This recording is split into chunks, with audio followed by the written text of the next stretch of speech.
Hey YouTube, welcome back to my YouTube channel. My name is Roman, and before I begin, can you please hit the like button? Can you please subscribe? And once I'm done, can you please drop a comment below? Let me know what you thought, if you agree, disagree, if you have an opinion. I always appreciate the comments in the box below. So let's get started. So Billboard did an R&B article about R&B and its dominance, its growing dominance, and it featured Kehlani, Summer Walker, Jhene, Aiko, and Teyana Taylor. And it was a really, really good article. They asked a lot of really, really good questions, especially for these new upcoming R&B artists. How do they feel about the industry and their growth in the industry, and what are some of their obstacles? So let's get into it. It opened up, really talking about how, in general, hip hop is dominating in terms of the growth it's been experiencing in the music industry. So of the 2020 albums, the consumption of the 2020 albums, hip hop has a 19.17% market share of that, while R&B has only a 7.4% market share of that of the music industry when it comes to album consumptions. But that's growth from last year, about 4.64%, where R&B albums were last year this time. So there's some considerable growth there, and that a lot of that has been powered. They said a lot of that's been powered by female singer-songwriters, and that is absolutely correct. Because when I started thinking about it, you have a whole list of female singer-songwriters who are putting out really good music. Not just the Beyoncés, but you got, SZA, Ella Mai, you got Queen Naija, you have her, you have Solange. So you have all these other female singers who are also songwriters beginning to really take hold of this industry and move it where it needs to go. So in 2020, there were 19 albums that were released, and they came out as #1 albums. And of those, 9 of them were women. So that just lets you know that there's some dominance in the music industry by women in general across all the different genres. So us seeing, the growth of R&B is just right on trend. And that's basically what the article was saying. This has been something in the making. What I found interesting is that, I think, it's something that we all know, but radio programmers prefer the upbeat tracks, when they're choosing songs to play and purchase and play on air, as opposed to those more down-tempo R&B tracks, which has been harder. One of the biggest challenges for R&B artists to get their music onto the radio airwaves.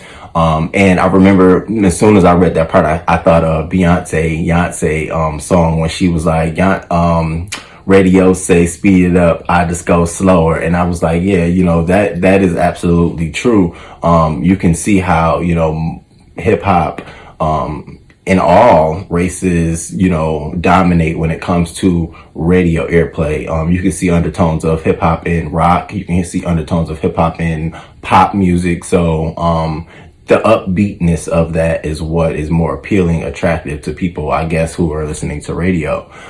David Lento, who was a senior VP of Capitol Records, he had made a very, very interesting statement. And he was saying that a lot of people didn't know that hip hop was not just a black thing until Eminem sold 1 million in a week, and white label executives figured out their kids were listening to hip hop more than rock. And that was really the turning point for a lot of the trends we see pushing hip hop and making it accelerate, is because it's catching up commercially to where rock was and country was. And this is what the article was saying and sharing. And so those challenges of trying to get R&B to be on the same playing field as hip hop when it comes to radio and all that stuff has been something that brought them together. Now, they did state that the alternative for them to get their music out there recently, and I think this is so true, is that having their music put on playlists. So you know how Apple Music has a playlist, you know, they release those playlists with songs on them. So does Tidal and Spotify and all of the different other streaming services, music streaming services. And so I know me specifically, and I'll drop mines down below. I have a couple of R&B playlists that I just put all my music into and have on rotation. And so now that I realize that, I'm going to go and add all those R&B playlists so that it helps them also share their music and get their music out too. So that was something that I found, that they recognize the importance of those shared playlists.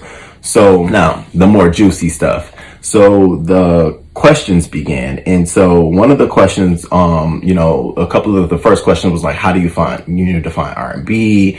Where do you know, and a lot of them, you know, it's a personal thing for them. It's self-expression. It's soulful. It helps people get through their mood. A lot of them had that same type of response.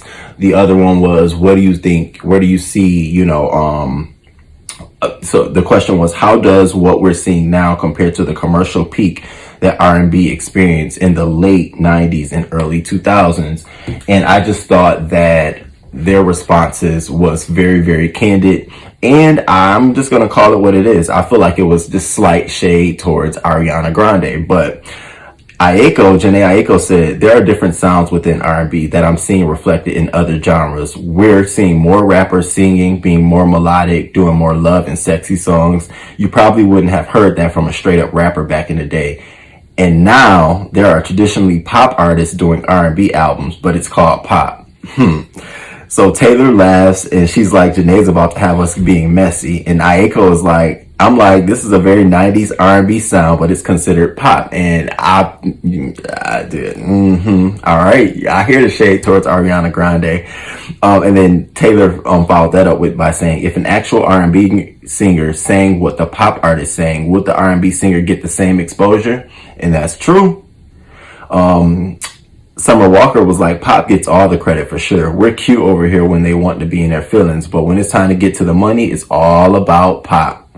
And Jhene Aiko was like, I do feel like we're getting a lot of recognition in this climate. People are turning to R&B because it's healing and good for your soul. Whatever's meant for me, Kehlani, Summer, or Teyana will be for us. Any opportunity given to someone else, that wasn't for me. And it's fine. But we do recognize certain things. Maybe a traditional pop artist puts out some R&B and gets more mileage. I don't feel bitter at all. I'm just going to keep doing what I'm doing. And so they went on and, you know, a little bit about that, but I found that to be very, very interesting. Jhene Aiko was like, you know, if you don't have a rapper on your song, it's not gonna, you know, be as successful too. Taylor is like, if you have to have a club banger to get it on the radio. She's like, what happened to them having slow music and people enjoying slow music? And so that I thought was very, very, very, very telling, because a lot of what the undertone of what they're saying is a lot of what a lot of us say, especially on social media. The fact that, I like Ariana Grande's music and I like artists similar to her who are considered pop, but they give you a very R&B packaged album, but they get way more radio play, way more influence on the charts. But you have these, you know, Summer Walker put out a great album over was it this summer or yeah, it was, I think earlier this year. She put out a great album. Jhene Aiko put out a great album. So they all put out really, really good albums, but unfortunately we're not able to celebrate them as much as we are the other ones because of the dominant influence they have on the market. So they went on to talk about a lot of different things. They talk about systemic biasness in the industry, you know, how a lot of times the things that they go through, men wouldn't even get questioned or asked.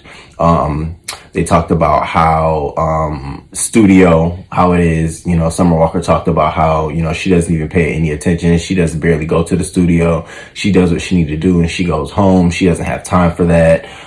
Taylor has talked about how some of the systemic biasness has affected her because, you know, she's like, when she's meeting with people, she's, you know, she's straightforward. What up? What's going on? And a lot of times that comes off as less being, you know, not ladylike and, you know, sometimes they don't want to tolerate her like that. And that's unfortunate because that same energy coming from a man is appeared as confident, you know what you want, you're secure. So, it's definitely eye-opening that they real. And that's what I keep saying. I find it interesting that they realize this and they're now being very vocal about it, because a lot of times women they'll recognize it, but they won't speak on it because they're in fear of retaliation or some negative influence on their careers. So I'm very happy that they did this article, and I'm very happy that they realize this and it brings them together. They talked about how collaborating with each other and giving each other advice and spending time with each other off record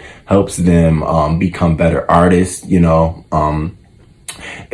We found out that Taylor wants to collaborate with Jhene Aiko and Summer Walker in this article. So it was a really, really good article. And I'm very, very glad that they are getting some of the attention that they truly, truly deserve, and that they're able to sort of take advantage of the commercialization of the industry, and just figure it out. Because, it will catch up for R&B.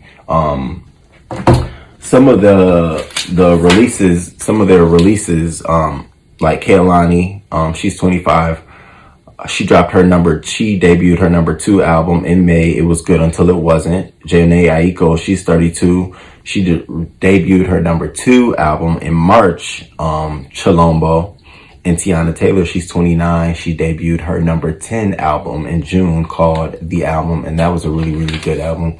And Summer Walker, 24, she had the biggest streaming week in for her album Over It, and that was a really, really good album. So shout out to these ladies, and shout out to all the female singer-songwriters and all of the R&B artists who are trying to push the envelope and bring some more influence to the game.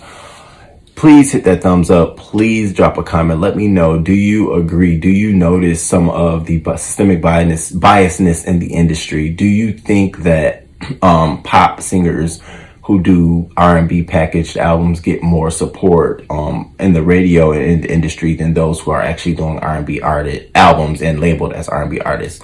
And until next time, deuces.